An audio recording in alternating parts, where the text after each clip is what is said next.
মানে বন্ধ পাখিরালয় এবং যে খবর সামনে আসছে রীতিমতো পর্যটকরা তারা যথেষ্ট সমস্যার মধ্যে পড়েছেন, কারণ এই পাখিরালয় পর্যটন শিল্পটি বন্ধ করে দেওয়া হচ্ছে। 120টি লঞ্চ পারমিশন দিচ্ছে বন দপ্তর, তাই এখনো 200টি লঞ্চ পারমিশন বাকি রয়েছে। ঘটনায় ক্ষোভ দেখাচ্ছেন লঞ্চ শিল্পের সঙ্গে যুক্ত যারা ব্যবসায়ীরা রয়েছেন, হোটেল ব্যবসায়ীরা। তাদের বিক্ষোভ মূলত জেটি ঘাটগুলির অবস্থা বেহাল, তাই এর থেকে বেশি পারমিশন দেওয়া যাচ্ছে না এবং 200টি লঞ্চ পারমিশন এখনো বাকি রয়েছে। আপনাদের সেই ছবি আগে একটু দেখাই, কারণ সুন্দরবনের এই পাখিরালয় পর্যটন সেখানে আজকে বন্ধ। আজকে বছরের প্রথম দিন প্রচুর পর্যটক এখানে আসেন, কিন্তু এই বন্ধ করে দেওয়া হচ্ছে পাখিরালয় পর্যটন শিল্পকার। লঞ্চ পারমিশনে কোনো রকম অনুমতি দেওয়া হচ্ছে না, অনেক পারমিশন বন্ধ রয়েছে। আমি সরাসরি এখনকার ছবিটা একটু জানার চেষ্টা করবো। আমাদের সঙ্গে রয়েছেন হরিপদ মণ্ডল। হরিপদ রয়েছেন, হরিপদ তোমাকে নতুন বছর অনেক শুভেচ্ছা জানাই। সঙ্গে এটা একটু জানার চেষ্টা করি, আজকের দিনে তো বহু পর্যটক এখানে আসেন, কিন্তু লঞ্চ পারমিশনে কোথাও যেন অনেকটা সমস্যা তৈরি হচ্ছে। একবারে পাখিরালয় কি বন্ধ করে দেওয়া হয়েছে, তাহলে কি পর্যটকরা আসতে পারছেন না? কি সমস্যা তৈরি হয়েছে?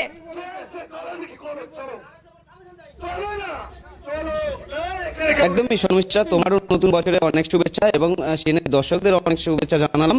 পাশাপাশি সুন্দরবনে বহু পর্যটক আসে দেশ ও বিদেশে থেকে ভ্রমণের জন্য। সকাল থেকে পাখিরালয় লঞ্চ কিন্তু বন্ধ হয়ে রয়েছে এবং পারমিশন দিচ্ছে না বন দপ্তরের আধিকারিকরা, এমনটাই অভিযোগ করছে এখানকার স্থানীয় বাসিন্দারা এবং লঞ্চ ব্যবসায়ীরা। আমার সঙ্গে সরাসরি রয়েছে লঞ্চ ব্যবসায়ীরা। দীর্ঘদিন ধরে আপনারা এই লঞ্চের সাথে যুক্ত, লঞ্চ ব্যবসা করেন, ভ্রমণের উদ্দেশ্যে রওনা নিয়ে যান বহু পর্যটক। কিভাবে সকাল থেকে বন্ধ হলো, কারণটা কি? কারণটা হচ্ছে আমাদের সুন্দরবনে 850টার মতো বিএলসি যেটা লাইসেন্স, এই লাইসেন্স জেলা পরিষদ দক্ষিণ চব্বিশ পরগনা আলিপুর হয়ে বারাইপুর হয়তো আমার পাই। এই লাইসেন্স আমাদের প্রতি বছর ডিসেম্বর মাসের 8 দিন মাত্র দেওয়া হয়, প্রতি সপ্তাহে বুধবার বৃহস্পতিবার দেওয়া হয়। এই 8 দিন দেওয়ার ক্ষেত্রে আমাদের এবছর লাইসেন্স ওরা দিয়ে উঠতে পারেনি। 100 লাইসেন্স এখন সেখানে বাকি রয়ে গেছে। এই 100 লাইসেন্স বাকি থাকার জন্য লাইসেন্স দেখে বন দপ্তর সুন্দরবন টাইগার রিজার্ভ এই লাইসেন্স দেখে একটা করে ইটিএস দেয়, যার অনুমতিপত্র 1 বছরের জন্য। এই ইটিএস না পাওয়ার জন্য ওরা লাইসেন্স না পাওয়ার জন্য ইটিএস ব্লক হয়ে যায়। আর এমনি সিস্টেম আছে 120খানার বেশি জঙ্গলে বোট ঢুকতে পারবে না প্রতিদিন।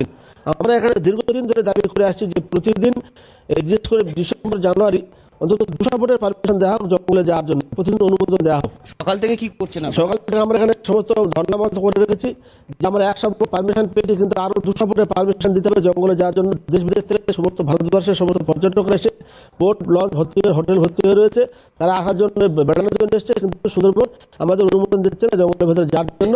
কারণ আমাদের লিমিট ক্রস হয়ে গেছে, 120টা বেশি পারমিশন দেবে না বলে লিমিট ক্রস হয়ে গেছে। বছরের শুরুতে এই পর্যটক শিল্প মুখ থুবড়ে পড়লো, একদম মারাত্মক ধরনের ক্ষতি হয়েছে সুন্দরবনের জন্য, এটা ব্যাপক ক্ষতি হয়েছে। পর্যটকদের একটা ধারণা রয়ে গেছে যে সুন্দরবনের কোনো পরিবহন ব্যবস্থা নেই, কোনো সুন্দর কোনো ব্যবস্থা রাখেনি পর্যটকের জন্য। এবং আপনি দেখতে পাচ্ছেন যেখানে আপনারা দাঁড়িয়ে আছে এখানে একটাও জেটি নেই, একটা নোয়ামাটা কোনো জেটি নেই। যেখানে দাঁড়িয়ে আছে এটা সরকারি জেটি, এখানে কোনো পর্যটক ওঠানামা করতে পারে না, লঞ্চ বোট ধরতে পারে না। তো আমরা এখানে যতগুলো হোটেল আছে হোটেল অ্যাসোসিয়েশন এবং ট্যুর অপারেটর আমার পাশে আছেন। আমি বোট ইউনিয়নের সেক্রেটারি সিরাজউদ্দিন মোল্লা।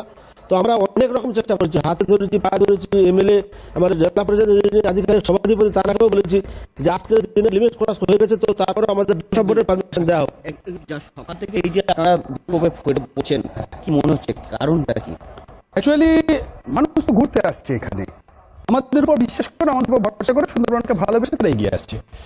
এবং এদের তো জঙ্গলে যদি না যাওয়া হয়, পৃথিবীর একমাত্র মানে টাইগার্স ম্যানগ্রোভস টাইগার ল্যান্ড, যে ম্যানগ্রোভস অরণ্যে পৃথিবীর কোথাও পাওয়া যায় না, এইখানে শুধু বাঘ পাওয়া যায়, সেই জায়গা মানুষ দেখতে চাইছে। যেতে পারছে না। সবচেয়ে বড় কথা 120 ভয়ঙ্কর খারাপ লাগছে। অনেক ট্যুর অপারেটর তারা নিয়ে এসেছে, একেবারে হরিপদ এটাই বোঝা যাচ্ছে যে রীতিমতো বছরের শুরুতেই পর্যটনে যথেষ্ট ধাক্কা খেতে হলে এখানকার লঞ্চ ব্যবসায়ী বা অন্যান্য যারা ব্যবসায়ী রয়েছেন পর্যটক তারাও আসতে পারছেন না। আপাতভাবে ধন্যবাদ জানাই। সরাসরি ছিলেন আমাদের সঙ্গে হরিপদ মান্না।